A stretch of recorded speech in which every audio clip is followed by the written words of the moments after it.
하나님의 말씀은 고린도전서 13장 4절에서 13절까지의 말씀입니다. 고린도전서 13장 4절에서 13절까지의 말씀입니다.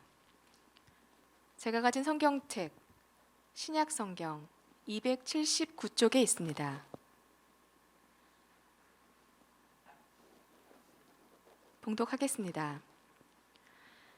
사랑은 오래 참고 사랑은 온유하며 시기하지 아니하며 사랑은 자랑하지 아니하며 교만하지 아니하며 무례히 행하지 아니하며 자기의 유익을 구하지 아니하며 성내지 아니하며 악한 것을 생각하지 아니하며 불의를 기뻐하지 아니하며 진리와 함께 기뻐하고 모든 것을 참으며 모든 것을 믿으며 모든 것을 바라며 모든 것을 견디느니라.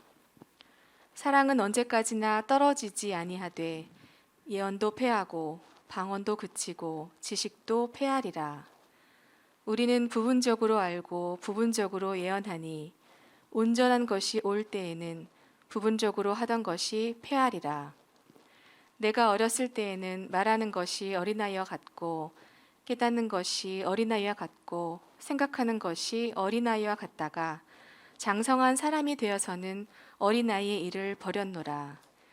우리가 지금은 거울로 보는 것 같이 희미하나 그때에는 얼굴과 얼굴을 대하여 볼 것이요 지금은 내가 부분적으로 아나 그때에는 주께서 나를 아신 것 같이 내가 온전히 알리라. 그런즉 믿음, 소망, 사랑 이 세 가지는 항상 있을 것인데 그 중에 제일은 사랑이라. 아멘. 아멘. 말씀의 제목을 함께 읽습니다. 시작. 어떻게 사랑할까요? 지난 시간에는 사랑의 중요성에 대해서 이야기했다고 봐야죠. 그래서 여러분 잘 기억할지 모르겠지만 교회에서 예언이라는 것이 굉장히 중요하다. 그 예언은 미래를 보는 게 아니고 말씀을 푸는 것, 말씀을 보는 것, 이 말씀이 굉장히 중요하다 이 뜻입니다. 이것이 굉장히 중요하죠. 교회에서 만약에 말씀이 없다면 어떻게 되겠어요? 하나님의 말씀을 풀어내고 하나님의 말씀을 전하는 게 없다면 교회의 존립의 이유가 있을까요? 여기가 무슨 친목단체도 아니고. 이렇게 예언이 중요하죠. 또 능력이 굉장히 중요합니다. 방언하는 것, 또 재력을 갖는 것, 또 봉사하는 것, 뭐 여러 가지 이런 것들이 교회에 굉장히 중요하죠. 기적이 안 일어나면 하나님의 응답이 없으면 그게 교회로서 온전할 수가 없는 것이죠.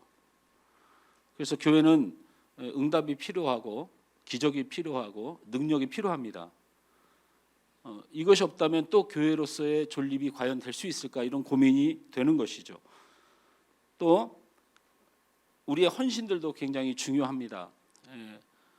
십자가의 길을 가는 사람들이기 때문에 그 십자가를 지고 걸어가는 주님의 일꾼들이 분명히 있어야 되죠. 헌신자들이 필요합니다. 사명자들이 필요합니다. 만약 그게 없다면 아니 목사님 뭐 그런 걸로 예배 드립니까? 네, 그런 걸로도 예배 드립니다. 방송실이 있어야 이렇게 예배도 드릴 수 있고 우리 예배팀 앞에서 수고를 해줘야 우리가 하고 싶은 찬양, 우리가 하고 싶은 기도에 도움도 받습니다. 필요하죠. 이 세 가지 하나 어디 하나 필요하지 않은 것이 없는데 이거보다 더 중요한 게 사랑이다 라는 것입니다. 목사 입장에서는 말씀을 전하는 것보다 사랑이 더 중요하다. 이게 굉장히 충격적이고 어떤 기도의 응답과 어떤 복을 받는 것보다 더 중요한 게 사랑이 더 중요하다. 이게 굉장히 여러분에게는 충격적인 일인 것이죠. 이 일 저 일 신나게 교회에서 하는 거, 이 봉사 저 봉사 정말 하나님 앞에 열심히 하는 거, 이 보람으로 신앙생활하는 사람에게는 이것 또한 사랑보다 못하다는 것이 얼마나 충격적이겠는가라는 생각을 해봅니다. 사랑이 없는 말은 소음일 뿐이고 사랑이 없는 응답과 기적은 욕심일 뿐입니다. 사랑이 없는 희생과 헌신은 좌절과 낙심만을 남기게 됩니다. 그래서 성도는 사랑을 가장 중요하게 생각해야 되고 교회는 그 사랑을 지켜내야 됩니다. 그래서 우리 오늘 현우 형제가 기도하면서도 아픈 마음을 이야기했지만 두려워하지 마십시오. 우리는 여전히 이 세상을 사랑하고 믿지 않는 자들을 사랑하며 주님이 죄악 많은 우리를 구원하신 그 사랑을 잊지 않고 그 보혈의 은혜를 세상 가운데로 흘려내기 위해서 우리는 시행착오를 하는 중이고 실수를 하는 중이고 잘못하고 있는 중에 있습니다. 그런데 잘해낼 것입니다. 할렐루야. 잘해낼 것입니다. 지난주에 이런 말씀을 중심으로 여러분과 함께 말씀을 나누었습니다. 13장 8절 말씀을 우리 다 같이 읽어보면 함께 읽습니다. 사랑은 언제까지나 떨어지지 아니하되 예언도 패하고 방언도 그치고 지식도 패하느니라. 이 말씀이 우리가 그동안에 사랑장을 읽으면서 뭐 사랑은 오래 참고 이렇게 가면서 이런 부분은 좀 잘 보지 않던 부분인데 사랑은 영원하고 나머지는 다 끝이 난다라는 표현입니다. 다시 한번 예언과 방언과 그리고 지식과 기적과 신앙의 형태로 우리에게 작용하던 모든 것은 멈춰지되 사랑만은 영원하다. 할렐루야. 천국 가면 하나님의 말씀이 필요가 없어요. 천국에 무슨 하나님 말씀이 우리를 바로 있는데 천국은 그 자체로 하나님의 나라인데 말씀이 필요가 없어요. 거기에 기적이 왜 필요해요? 무슨 기적이요? 부족한 게 없는데. 그렇죠? 지식이 무슨 필요가 있죠? 하나님의 나라는 영원한 끝의 하나님의 나라인데 이런 것들은 결국은 다 멈춰질 것이지만 여전히 천국에서도 유일하게 우리를 살아가게 하는 유일한 것이 뭐냐면 사랑이다라는 거예요. 그러면서 다시 한번 사랑의 중요성을 말하면서 사랑의 영원함을 이야기하다 보니까 오늘 성경에서 우리에게 한 가지를 그 사랑에 관하여 더 이야기해 주는 것이 있더라라는 것이에요. 그게 13장 10절 말씀이에요. 13장 10절 말씀을 다 같이 우리 함께 읽습니다. 시작. 온전한 것이 올 때에는 부분적으로 하던 것이 패하리라 라는 말씀이 있어요. 이 말씀을 성경에서 말하는 말씀대로 그대로 여러분한테 풀면 그동안에 우리가 고린도전서 13장을 서로 사랑하고 뭐 아끼고 사랑하고 뭐 이렇게만 이야기하고 뒤에는 뭘 패하는 게 자꾸 이렇게 많고 뭐가 또 이런 그냥 넘어가자 하고 하다 보니까 그냥 그 중간에 어려우니까 다 넘어갔다가 13장 13절에 믿음 소망 사랑 중에 제일은 사랑이라 여기서 그냥 딱 꽂혀가지고 그 외의 말씀을 잘 안 봤단 말이에요. 근데 이 말씀을 바울이 꼭 하고 싶었던 거예요. 사랑을 쭉 이야기하면서 사랑이 그렇게 중요한 것이라고 이야기하면서 또 한 가지의 중요한 원인으로 온전한 것이 올 때에는 부분적으로 하던 것이 패하리라라는 말씀으로 우리에게 이 말씀을 보게 하신다는 거예요. 온전한 것이 온다는 것은 그냥 다르게 생각하지 마세요. 온전함은 주님이 오신다는 뜻이에요.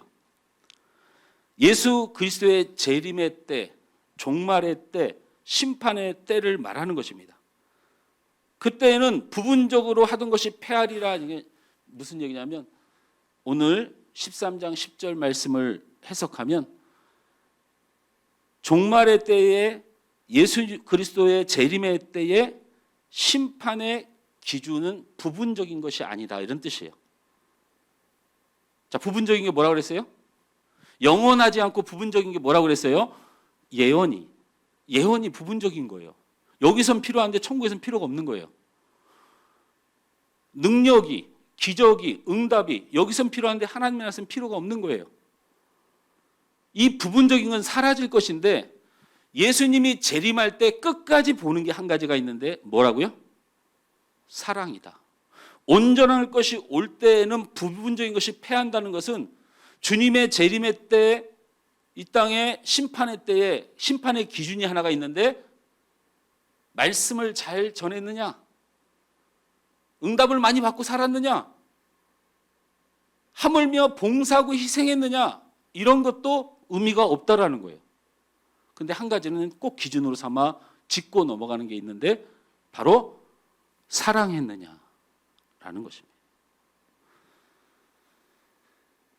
오늘 바울의 이 말씀을 통해서 너무 사랑의 무게감이 생각보다 엄청나다는 것을 느낄 수가 있죠. 우리가 인정하든 인정하지 않든지 우리의 인생에는 결산의 날이 반드시 있습니다. 우리가 세상을 떠나는 죽음의 순간에도 결산을 해야 되지만 궁극적으로 종말의 주님이 다시 오는 그날에 우리 모두 주님 앞에 서야 됩니다. 그날에 우리 모두가 반드시 우리의 인생의 결산을 하게 됩니다. 이것을 믿는 사람들을 그리스도인이라고 부릅니다. 그리스도인이 예수를 잘 믿고 기도를 잘하고 뭐 이런 모습도 분명히 있지요. 근데 본질적으로 그리스도인이라고 하는 사람은 종말의 때에 예수님 앞에서 심판을 받는다고 믿는 사람, 이 사람들이 그리스도인이에요. 종말의 때에 예수님 앞에 서서 심판을 받는다고 믿는 사람이 불교인이겠습니까? 여러분, 구원을 성자가 시켜줄 수 있고 마리아가 시켜줄 수 있는 천주교이겠습니까? 아닙니다. 유일하게 예수님 앞에 서는 날을 기다리고 있는 사람, 그런 사람들을 그리스도인이라고 부릅니다. 그러므로 이것을 믿는 사람이라면 현재의 삶을 무작정 살아갈 수는 없어요. 말했잖아요. 응답받아서 부자가 되는 것, 말씀을 잘 듣고 전하고 가르치고 이런 것, 하나님 앞에 얼마나 봉사했느냐, 이런 것을 주님이 오실 때 보는 게 아니고 사랑했느냐를 본다면 그거 하나 딱 보는데 어떻게 무작정 살아가요? 최소한 사랑은 하고 살아가야지. 아무리 못해도 사랑에는 목숨을 걸고 살아야 되는 겁니다. 세상의 조그만 풍파에 넘어지고 예배를 떠나고 자신만을 위해서 살아가는 것, 이것조차도 주님이 오시는 때를 아는 사람이라면 그렇게 살아갈 수가 없지요. 죽음으로든 재림으로든 주님 앞에 서야 하는 우리는 우리의 삶을 이 시간 멈춰서 돌아봐야 됩니다. 이제 얼마 남지 않았어요. 너무 많은 시간을 살아왔어요.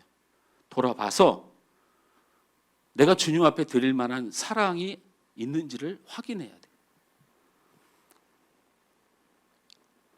내가 하나님 앞에 서 있는가를 검증할 필요가 있다는 것입니다. 우리에게 주어진 시간이 많지 않습니다. 우리가 주님 앞에서 판정받을 때 어떤 판정을 받을 것인지 이제는 고민해야 될 때가 됐습니다. 고민해야 됩니다. 그럼 머피의 법칙이라는 말이 한동안 유행을 했었죠. 예를 들면 공부를 열심히 했어요. 근데 어느 한 부분을 그냥 빼먹었어요. 좀 어렵기도 하고 이게 나오겠어 하고 시험을 보러 갔는데 하필 그 범위에서 제일 많이 나오는 거죠. 그 10가지 중에 9가지는 다 공부했는데 한 가지 단락만 공부를 좀 등한시했는데 하필 거기서 다 나오는 것. 이게 머피의 법칙이에요. 평상시에는 머리를 잘 감고 잘 씻고 슈퍼를 가도 항상 머리를 감고 가던 나였는데 그날은 왠지 귀찮은지 그냥 잠깐 슈퍼 갔다 오는 거니까 하고 까치 머리 집이 져가지고 얼른 간다는 그 찰나에 평상시엔 만나지도 못했던 내가 제일 좋아하는 여자아이를 만나는 날. 이 머피의 법칙이라고 이야기를 합니다. 우리나라는 이 말을 잘못 사용하고 있지 않나 싶어요. 그래서 우연히 잘못되는 일이 자꾸 반복되는 거. 아이고 나는 진짜 이게 우연히 잘못되는 일이 이상한 일이 자꾸 반복되는 거. 이걸 머피의 법칙이라고 해요. 근데 이게 찾아보니까 머피의 법칙이 그게 아니더라고요. 미국의 항공 엔지니어 에드워드 머피라는 사람이 실제로 있었고요. 이 사람이 충격 완화 장치, 비행기의 충격 완화 장치를 만들면서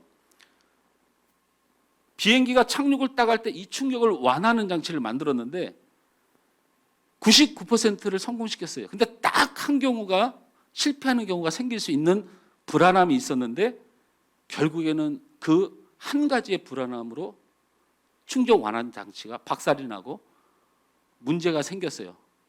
그래서 이 원래의 뜻은 뭐냐면 제가 말하는 것이 아니고 찾아보니까 그렇게 써 있어요. 잘못될 가능성이 있는 것은 분명히 잘못된다. 우리가 생각하는 머피의 법칙하고 비슷하기도 하지만 사실 우리가 적용하는 거하고 좀 틀리죠. 우연히 잘못된 게 아니고 원래 잘못됐는데 아닌 척하고 살아가 봐야 결국 그 잘못된 것 때문에 문제가 된다라는 표현입니다. 우리가 지금 주님이 오신 심판의 날에 사랑을 보겠다. 그리스도의 사랑을 받고 하나님의 사랑을 받은 사람이 과연 이 땅을 그 믿음 따라 사랑하며 살았느냐를 보겠다고 했는데, 여러분이 지금 다른 건 다 잘해요. 믿음도 좋고 순종도 잘하고. 제가 어제도 평택에 있는 개척을 하다가 너무 힘들어서 코로나 때 개척교회다니까 예배를 이렇게 드릴 장비도 없고 많이 힘든데, 평택에 있는 분이 여기를 어떻게 지나가다가 우리 교회를 보고 오셨어요. 그래서 저한테 전화를 해서 혹시 목사님 잠시 뵐 수 있습니까? 해서 전화가 왔어요. 뵐 수 없지요. 토요일이고 힘들고. 그래서 6시에 내려갔다가 그분들이 펑펑 울고 저한테 하소연을 4시간 반, 우리 형제도 옆에 있었죠. 10시 반까지 저를 잡아두고 저 밥도 못 먹고 당이 떨어져가지고 머리가 핑핑 도는데 그런 말도 못하고 듣고 있었어요. 그래서 아이를 하나 되는데, 아이는 그 림프종 그 혈액암 암이 걸려 있고, 성도가 없는 건 아니에요. 12가정이면 우리보다 더 큰 교회인데도 굉장히 힘들어해요. 목회를 그만하고 싶다, 힘들다. 그래서 왜 힘드세요? 했더니 성도들이 내가 착하니까 아무것도 안 한대요. 막 그냥 하고, 내가 바로 성도들을 이끌 만한 자질이 없는 것 같다. 인격적으로 성장도 안 하고 충성도 안 하고 봉사도 안 하고 사랑도 없고, 그래서 내가 주회종으로서 할 일이 하나도 없고 너무 낙심이 되고 내가 목회를 못하겠다 이러면서 펑펑 울어요. 사모님은. 나 같은 싹구는, 나같이 부족한 사람은 목회를 그만해야지 성도들이 산다. 그 충성하는 성도가 없고 사랑하는 성도가 없고 헌신하는 성도가 없고 막 이렇게 절망을 하시더라고요. 근데 제가 제 얘기를 해드렸어요. 우리 성도들이 그래 보여도 그렇지 않은데 목사님 잘못 보신 거 아니냐고. 대한민국 국민이 이 코로나 상황에 이 나라를 버티고 있어요. 저는 너무 대단하다고 생각하고요. 우리 한국 교회가 이렇게 비난을 받고 잘못도 많이 하고, 그리고 이렇게 대면 예배도 못하고 현장 헌금도 못해도 우리 성도들이요 대단합니다. 여러분, 우리 노회 안에 재정 건전성을 평가를 했는데, 재정을 살폈는데 마이너스가 난 교회가 한 교회도 없어요. 일을 하는 시 돈이 쌓인 거 말고요. 우리 하늘소망교회도 예년보다 훨씬 더 헌금이 많이 나와가지고 지금 선교지가 8군데로 책정이 되어 있고, 우리 교회 사상 처음 있는 일 아닙니까? 구제하는데도 3군데를 작정하고 기도하고 있어요. 아, 되겠다 10%. 우리 예산의 10%를 드디어 할 수 있겠다. 이대로만 쭉 가면 30%, 50%까지 구제하고 선교하는 쓸 수 있겠다. 너무 가슴이 벅차요. 오히려 목사님한테 말씀드렸어요. 그렇게만 보지 말고 저 성도들이 안 보이는 면을 좀 보세요. 목사들이 문제지 성도들은 대단합니다. 어쨌든 간에 이 사랑이 우리에게 생명 같은 것이고 사랑이 이렇게 소중한데, 이것이 내게 없고 다른 것은 다 있는 것 같이 그냥 문제없이 살아가다가 머피의 법칙을 만나요. 반드시 잘못됩니다. 그냥 그 정도는 내가 그냥 뭐 이게 그렇게 중요하겠어. 내가 예배하고 충성하고 내가 그렇게 하나님 앞에 잘하고 내가 여태까지 믿음상 이렇게 해왔는데, 그냥 그런 사랑의 문제가 걸리는 게 있는데, 이런 것들이 문제가 되겠어 결국에는 나중에 보니까 문제가 되더라. 이게 머피의 법칙이에요. 문제가 되겠어 주님 앞에 딱 섰을 때 문제가 됩니다. 그 문제가 어떤 방향에 하나님이 심판이 될지는 전 잘 몰라요. 근데 성경을 아무리 찾아와도 하나님을 사랑하는 사람이 이웃을 사랑하는 문제를 하나님을 사랑 안 한다고 얘기를 합니다. 예수님이 십자가에 죽으면서까지 우리를 사랑하신 그 사랑이 우리 안에 없는 것을 그리스도의 사람이라고 성경은 말하지 않아요. 제가 어떻게 이 본문을 갖고 사랑이 없는 자가 그 심판의 두려움을 제가 말하고 언급할 수가 있겠습니까? 바울은 지난 시간에 들었고 오늘 이 서두에서 이 사랑이 심판에 관한 것이라는 것을 다시 한번 인지시키면서 사랑 얘기를 많이 듣다 보니까 어떤 식의 사랑이 우리에게 문제인가를 놀랍게도 오늘 고린도서 13장에 보여줘요. 이게 대놓고 보여줘요. 근데 우리는 고린도서 13장을 읽으면서 사랑을 어떻게 어떤 것이 문제인가를 한 번도 생각해 본 적이 없어요. 사랑하는데 사랑이 잘 안 되는 이유, 그래서 성경에서 친절하게 풀어줍니다. 그래서 오늘 말씀의 제목이 사랑을 이루는 방법을 말하는 것처럼 어떻게 사랑할까요? 라는 제목으로 잡았던 것입니다. 첫째는 감정 따라 사랑하지 말고 말씀 따라 사랑하라. 따라서 합니다. 감정 따라 사랑하지 말고 말씀 따라 사랑하라. 저를 보십시오. 사랑을 알라라고 말한 적이 없어요. 뭘 사랑을 알아요? 사랑 내용 알아봐야 아무 소용없습니다. 근데 세상에서는 사랑을 나누라고 얘기하는데 성경에서는 사랑을 나누라고 말한 적이 없어요. 그건 세상의 이야기예요. 세상은 사랑을 나누라고 그래요. 그러니까 주면 너도 주고 이렇게 하라는 거죠. 근데요, 성경에서는 세상을 나누라고 말한 적이 없어요. 또 하나는 사랑으로 행복하라고 하는 단어가 한 군데도 없어요. 아니, 뭔 놈의 사랑을 하는데 감정은 전혀 없는 거야. 사랑의 만족, 사랑을 나누란 말도 없고 사랑을 느끼란 말도 없고 사랑으로 행복하란 말도 없어요. 유일하게 있는 게 뭐예요? 사랑하라. 성경은 사랑하라고 말해요. 여러분 잘 보십시오. 사람들이 말하는 사랑과 성경에서 말하는 사랑의 차이가 있습니다. 잘 들으세요. 여기 약간 헷갈릴 수가 있지만 아주 중요한 진리가 숨겨져 있어요. 세상에서 말하는 사랑과 성경에서 말하는 사랑의 차이가 있습니다. 사람들이 말하는 사랑은, 세상에서 말하는 사랑은 사람과 사람 사이의 관계의 사랑을 말한다. 그러나 성경에서 말하는 사랑은 사람과 하나님의 사랑을 말한다. 이렇게 말해요. 이렇게 말한다니까요. 생각 외로 여러분이 듣는 사랑하라는 말에 장로님이나 안수 집사님이나 우리 이하섭 집사님을 적용시키는 것이 우리가 굉장히 등해요. 왜냐하면 우리가 어떤 사고방식이 우리한테 있냐면 사람과 사람 사랑은 세상 사랑이고 신앙적 사랑, 성경적 사랑은 하나님을 사랑하는 것이다. 이렇게 생각을 해요. 제가 틀린 말이라고 말하는 게 아니에요. 적용의 문제를 말씀드리는 거예요. 이것이 오해가 되면 세상의 사랑은 사람 간의 사랑이고 성경에서 말하는 사랑은 하나님을 사랑하는 것이다. 이렇게 정의를 해버리면 사람을 사랑하는 것과 하나님의 사랑하는 것을 구분되어 보게 돼요. 성경은 이 사랑을 구분한 적이 없는데 우리만 구분해요. 하나님 사랑과 사람 사랑이 다르다고 얘기하는데 성경은 한 번도 그렇게 말한 적이 없다니까요. 하나님을 사랑하면 이웃을 사랑하게 되고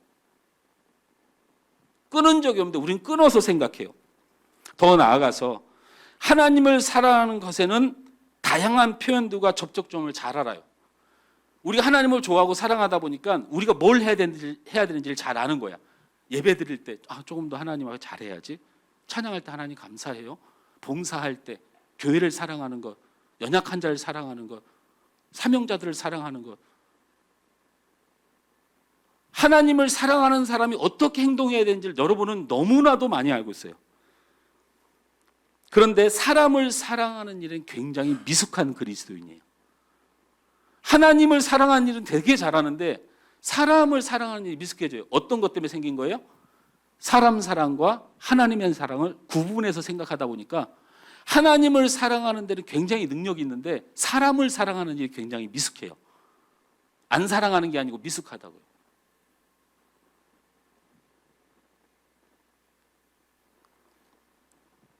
더 잘못된 경우는 이렇게까지 가요.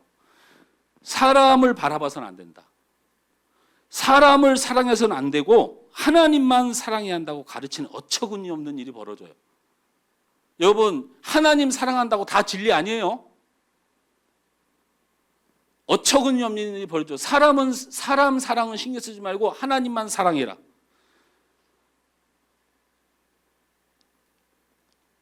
그 잘못된 신앙 때문에 세상을 등지고 가정을 등지고 부모를 등지고 아내를 등지고 남편을 등지고 아이들을 등지고 그래서 하나님만 사랑하면 돼요?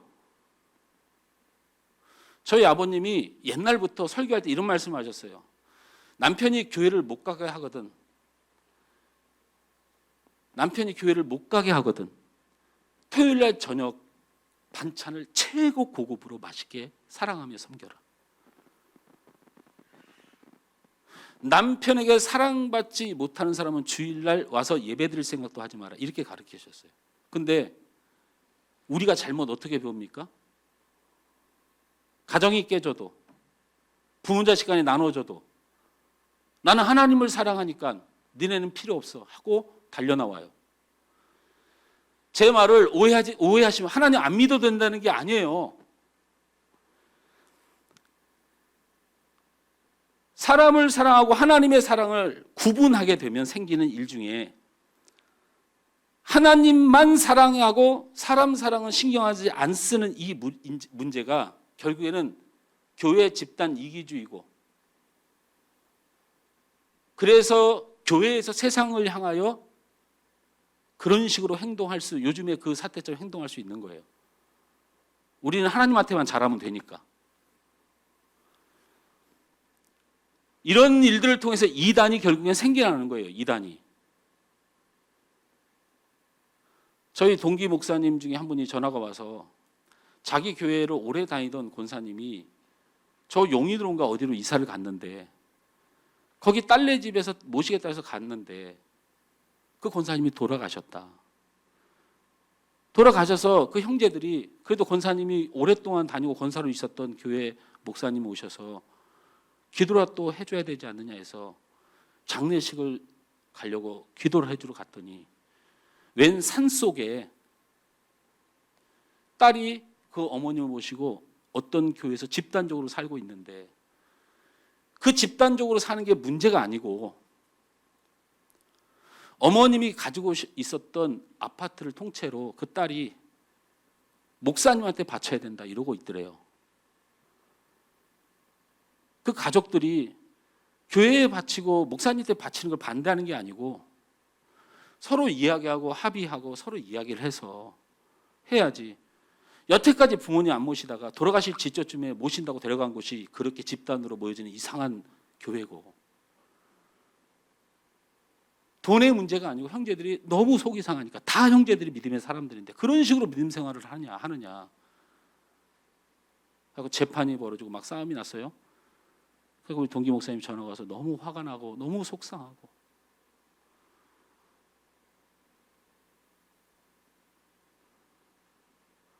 그래서 이 목사님이 자기네 교회에 있는 변호사부터 시작해서 법인 동원을 해가지고 그 교회로 들어가는 그 재산을 막고 형제들에게 공평하게 나눠주도록 처리를 한 후에, 하나님 앞에 우리가 한 것을 막은 게 아니고 하나님 사랑이 실천되지 않고 이렇게 조치가 이루어진 사실이 있어요. 신앙 때문에 세상을 등지는 거 신앙 아닙니다. 저도 우리 성도들 나이 먹으면 같이 살아서 같이 사업도 하고 같이 장사도 하고, 저는 목회 그만두면 그렇게 하고 싶은 마음도 굴뚝같이 있어요. 내가 장로님한테 늘 꼬시고 있어요. 장로님, 우리 늙어서 같이 삽시다, 같이. 기겁을 해요. 같이 이제 모여서, 돈 우리 서로 똑같이 돼가지고 집도 짓고 이렇게 해가지고, 그 대신 목적을 가집시다. 선교하고 구제하고 주님 사랑 나눌 수 있는 그런 집으로 우리가 살아가면 되잖아요. 우리가 먹고 살기 위해서 바둥바둥 하는 게 아니고, 공동체를 하고 함께 모이더라도 세상과 등을 지면 성경적 아닙니다. 어쨌든 사랑이, 성경이 말하는 사랑과 사람들이 말하는 사랑을 서로 차이점이 있는데, 교회 안에서 세상이 말하는 사랑을 실천하고 있는 모습들이 많이 있어요. 그래서 우리가 하나님 사랑하면 다라고 하면서 실제로는 사람 사랑을 등한시하다 보니까 생기는 많은 성경적이지만도 하나님 뜻이 아닌 경우가 많아요. 그래서 대표적으로 세상 사랑과 하나님이 원하는 사랑, 하나님의 사랑이 무엇이 차이가 있는지를 보여주기 위해서 나타난 본문이 여러분이 그렇게 좋아하던 본문이에요. 사실 그 본문은 사랑을 뭐 어떤 막 행복한 이런 말이 아니에요. 세상의 사랑과 하나님의 사랑이 왜 다른지를 굳이 이 본문을 통하여 드러냈는데 13장 4절에서 7절 말씀을 우리 다 같이 읽어요. 13장 4절에서 7절 말씀, 4절에서 7절 말씀 시작. 사랑은 오래 참고 사랑은 온유하며 시기하지 아니하며 사랑은 자랑하지 아니하며 교만하지 아니하며 무례히 행하지 아니하며 자기의 유익을 구하지 아니하며 성내지 아니하며 악한 것을 생각하지 아니하며 불의를 기뻐하지 아니하며 진리와 함께 기뻐하고 모든 것을 참으며 모든 것을 믿으며 모든 것을 바라며 모든 것을 견디느니라. 이렇게 말을 해갖고 우리 맨날 이걸 외우고 찬양하는데요. 그냥 행복해가지고 하는 찬양이에요. 근데 이거 별로 행복한 표현이 아니니까 여러분 행복하게 이걸 부르지 마세요. 왜 그러냐면 세상의 사랑은 오래 참는 것이 아니에요. 여러분 오래 참으면 그게 죽을 맛이지 무슨 사랑입니까? 자랑할 것이 없고 어떻게 보면 보람도 없고 유익도 없는 것은 헛된 사랑이지 사랑이 아닙니다. 아니 결혼을 해가지고 살아가면서 사는데 하나도 도움이 안 돼. 저희 사모가 늘 저한테 내 인생에 도움이 안 된다고 우리 사모가 나한테 그러거든요. 나는 우리 사모가 도움이 많이 되는데 유익이 없고 만족이 없는 건 사랑이 아니에요. 사랑이 아닙니다. 기쁘지 않는 것이 사랑이 아닙니다. 기쁘지 않은 게 무슨 사랑이에요. 믿음을 잃어버리고 견딜 힘이 없으면 이미 세상은 사랑이 아닙니다. 세상의 사랑은 인간의 감정과 상황과 밀접한 관련이 돼요. 세상의 사랑은 안 참습니다. 아니요, 제가 결혼하면서 살아가시는 분들이 오래 참고 있는 거 내가 알지만 이게 오래 참음이라는 것이 끝까지 간다고 보면 그건 사랑이 아닙니다. 믿지 못하는 사람이 나중에는 믿을 사람으로 변화돼야 그래도 보람을 느끼는 거지 이 인간 끝까지 못 믿으면 그걸 왜 삽니까? 이 사랑이 아닙니다. 세상의 사랑, 인간의 감정과 상황이 고려되고 이해가 되는 수준까지가 사랑이고요. 내가 감당할 수 있는 한계까지가 사랑이에요. 이것이 바로 세상의 사랑이에요. 내가 감당할 수 있는 한계까지만 하는 것이 세상의 사랑이에요. 그러나 성경의 사랑은 우리의 감정과 상황으로 실패된 상황에서 하나님이 개입하시는 거예요. 하나님이 개입해요. 이게 하나님의 사랑이에요. 우리의 감정과 우리의 상황들은 사랑할 수가 없는데 거기 하나님이 개입한다고요. 사랑하라. 오래 참아라. 견뎌라. 믿어라. 기뻐하라. 하나님이 개입을 하셔요. 내 감정과 상황은 하나도 안 기쁘고 참을 수도 없고 견딜 수도 없고 근데 하나님이 개입하셔서 내가 너를 사랑한다. 나를 믿고 견뎌라. 이게 하나님 사랑이 본질이에요. 우리의 감정과 우리의 상황에 사랑이 깨질 수밖에 없는 세상 사랑을 가진 우리 안에 하나님이 들어오시는 거예요. 하나님이. 우리의 연약한 사랑에 하나님이 관여하는 사랑, 이게 성경적 사랑입니다. 우리의 사랑에 하나님의 관여가 이루어지는 것입니다. 세상의 사랑은 우리의 감정으로 결정하지만 우리의 사랑은 하나님의 관여로 결정하고 따르는 것입니다. 그래서 성경은 사랑을 알라, 사랑을 느끼라, 사랑을 나누라 하지 않고 사랑하라고만 말합니다. 하나님은 사랑할 수 없는 우리 마음에 관여하셔서 우리를 변화시켜 주십니다. 우리가 받아야 될 사랑보다 더 큰 사랑을 우리에게 부어주셔서 우리를 위로하십니다. 우리를 충분히 사랑하시고 응답하셔서 하나님 바라보고 그 사랑을 해나갈 수 있도록 도와주십니다. 두 번째로 사랑을 이루기 위해서 따라서 합니다. 내 사랑을 하지 맙시다. 내 사랑을 하지 맙시다. 우리 인생이 뭐가 문제냐면 9절 말씀을 다 같이 읽어보면 바울이 지적하는 거예요. 우리가 사랑을 할 때 문제가 되는 거예요. 시작. 우리는 부분적으로 알고 부분적으로 예언하니. 이 말이 사랑자가 하나도 없으니까 무슨 말인지 해석이 안 되는데 전체적인 걸 보면 니네의 사랑은 굉장히 이기적이다 라는 말이에요. 아니 사랑이라는 게 큰 하나님의 나라의 전체이고 예수 그리스도의 십자가이고 너희가 이 땅을 살아서 유일하게 심판대에 서서 확인돼야 될 게 사랑이라고 그렇게 말해도 니네가 하는 게 사랑이냐라는 말이야. 그냥 네 방식대로만 사랑하고 네 원하는 것만 사랑한다라는 거예요. 우리가 보기는 보고 알기는 하는데 부분적으로 보고 부분적으로 안다는 거예요. 나의 입장으로 보고 전체를 보지 않는다는 거예요. 여러분 그 터널 비전이라고 하는 의학 용어가 있습니다. 어떤 환자들이냐면요. 사물을 보면 주변이 동굴처럼 까맣니다. 가운데 초점만 보여요. 주변을 못 봐요. 그래서 희영이를 보면 희영이 마스크만 보입니다. 주변이 안 보여. 그래서 희영이 마스크를 보니까 이쁘니까 희영이도 이쁘다고 생각하는 거예요.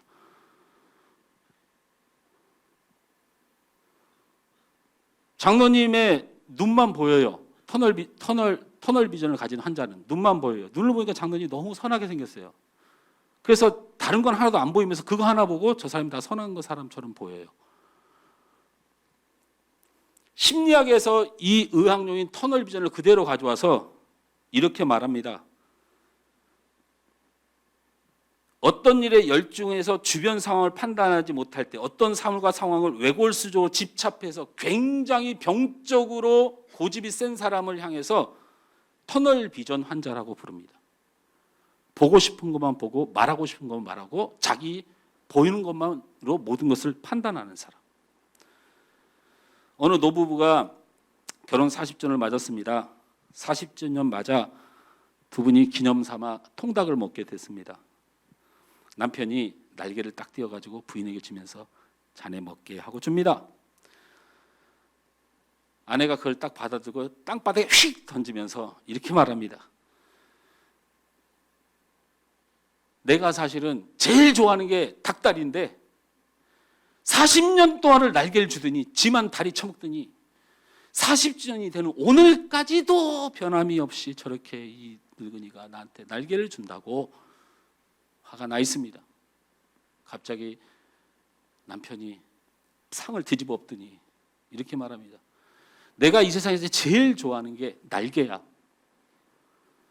내가 40년 동안을 내가 좋아하는 걸 당신한테 양보했더니 40년 동안 사랑해줬더니 세상에 그걸 모르고 이 좋은 날 판을 깬다고. 왜 이런 일이 일어났을까요? 터널 비전 때문에 그렇습니다. 자기식으로 보는 거예요. 자기만 보는 거예요. 자기가 원하는 것만 보는 거예요. 그러면 어떻게 했어야 될까요? 자기식으로 보지 말고 물어봤어야지. 40년 동안 그 많은 통닭 먹으면서 세상에 당신은 어느 부위가 제일 좋아를 한 번도 안 물어보고 그냥 내 식으로 나만 본 거예요. 내가 날개를 좋아하니까 제일 좋은 것을 주는 거. 이런 식으로 인생을 살아왔다는 거예요. 우리가. 우리 방식으로. 나의 관점으로 보지 말라는 겁니다. 물어봐야죠. 나의 관점은 잘못을 잘한 것으로 볼 가능성이 아주 많습니다. 여러분 한번 생각해봐요. 여러분 관점 그렇게 자신 있습니까? 잘못을 잘하는 것으로 볼 우려가 있어요. 잘하는 것을 잘못했다고 보게 되는 우려도 있습니다. 더욱 문제되는 것은 잘못한 것이 조금인데 더 크게 잘못하는 것처럼 더 큰 죄인을 만드는 경향이 있고요. 사실은 저 사람이 아주 나쁜 사람인데 한 가지의 장점을 보고 또 그 사람이 다 선한 것으로 보이는 우리의 관점은 그렇게 연약한 것입니다. 11절 말씀을 우리 다 같이 읽어볼까요? 11절 시작. 내가 어렸을 때 말하는 것이 어린아이와 같고 깨닫는 것이 어린아이 같고 생각하는 것이 어린아이 같다가 장성한 사람이 되어선 어린아이의 일을 버렸노라. 뜬금없이 이 말을 넣어놨잖아요. 여러분 사랑정에 말씀이 들어가면 도대체 이게 뭔 말인지를 아는 건 되게 중요한 거예요. 사랑하자는데 갑자기 저 말이 들어서 싹 지우고 지나가면 안 돼요. 어린이 사랑하지 말라는 거예요. 어린이 사랑의 특징이 뭐예요? 자기만 생각하는 사랑이에요. 이거 버리라고 지금 몇 절을 설명합니까?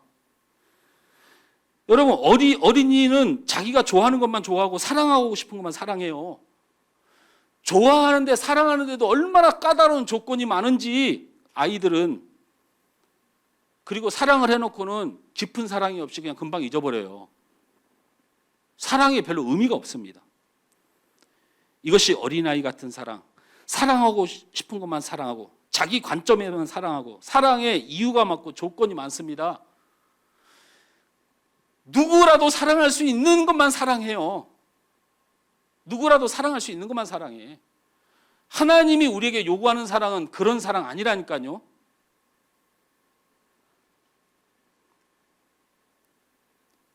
내 사랑 그만하시기 바랍니다. 그것은 사랑으로 살리는 게 아니고 내 만족을 위하여 다른 사람 죽이고 있는 거예요. 선별 사랑하지 마세요. 좁은 의미로 바라보지 마세요. 넓게 보십시오. 넓게, 크게.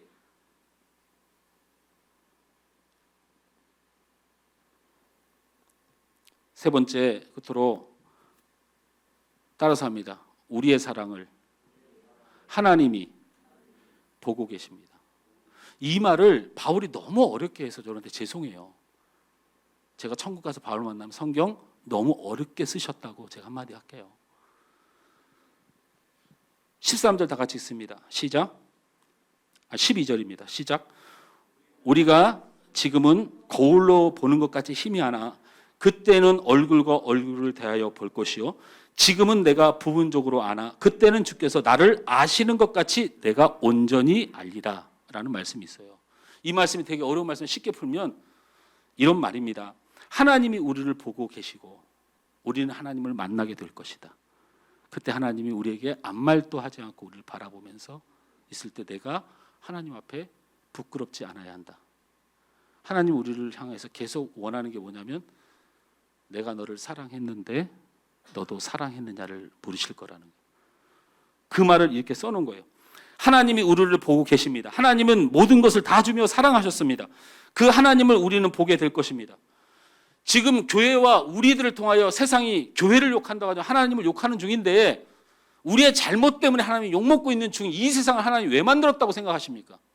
왜 하나님이 우리 때문에 욕을 먹어야 되고 하나님도 모르는 사람이 무작정 하나님을 욕해야 되는 세상을 하나님이 아직도 만들어 놓았다고 생각합니까?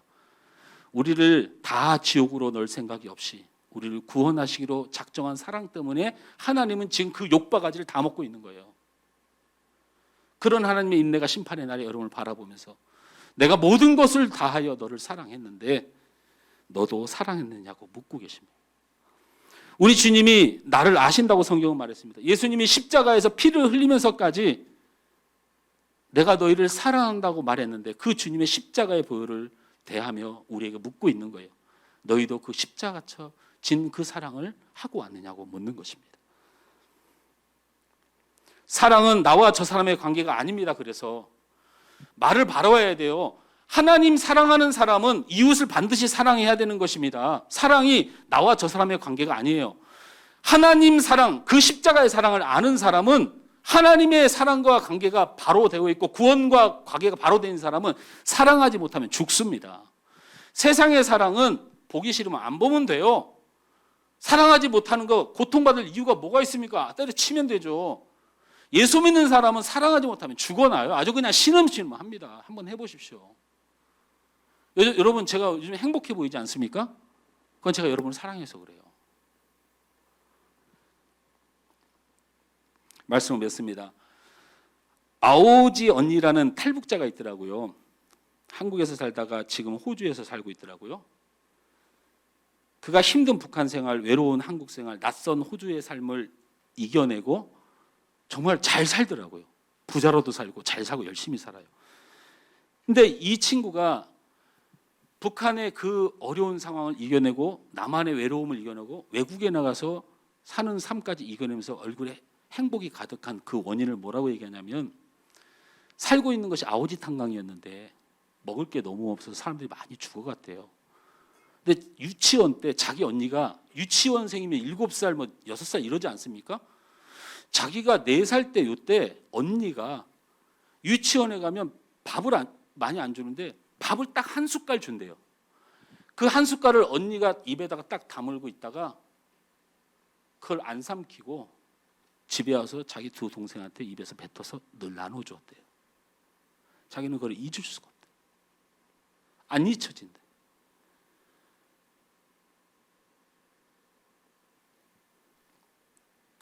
우리 전도사님인가요? 제가 어느 설교를 통해서 들었는가요?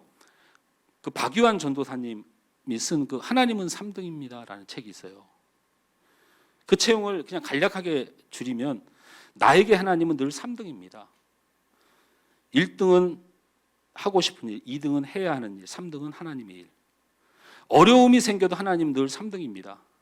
내 힘으로 어려움을 극복해 보려고 하고 도움을 받아서 극복해 보려고 하고 마지막 도저히 안 되면 하나님을 찾는 것. 하나님은 사랑에서도 3등이었습니다. 내 가족을 가장 사랑하고 내 편인 사람을 사랑하고 그 다음에 하나님을 사랑했습니다. 그런데 하나님에게 저는 1등이더군요. 이 말이거든요. 여러분, 하나님은 여러분이 1등이에요. 하나님에게 2등이 없어요. 예수님보다 여러분을 더 사랑합니다. 자신의 외아들보다 여러분을 더 사랑해요. 믿음, 소망, 사랑 이 세 가지는 항상 있을 것인데 그 중에 제일은 사랑이란 이 말이요. 사랑, 믿음과 소망과 사랑 비교해서 사랑이 되게 소중하다 이 말로 기록하지 않은 거 여러분 잘 아시죠? 사랑하면 그 사람이 믿음이 있는 사람이고 사랑하면 그 사람이 하나님의 나라의 소망을 가진 사람이다 이 말인 거예요. 사랑 못하는 우리가 십자가의 길을 벗어난 사람인 것을 잊지 마시고 다시 십자가의 길, 그 주님의 사랑을 붙들고 하나님이 가장 기뻐하고 주님 심판대에서 가장 행복해할 사랑을 이룬 여러분 되길 주님으로 축원합니다.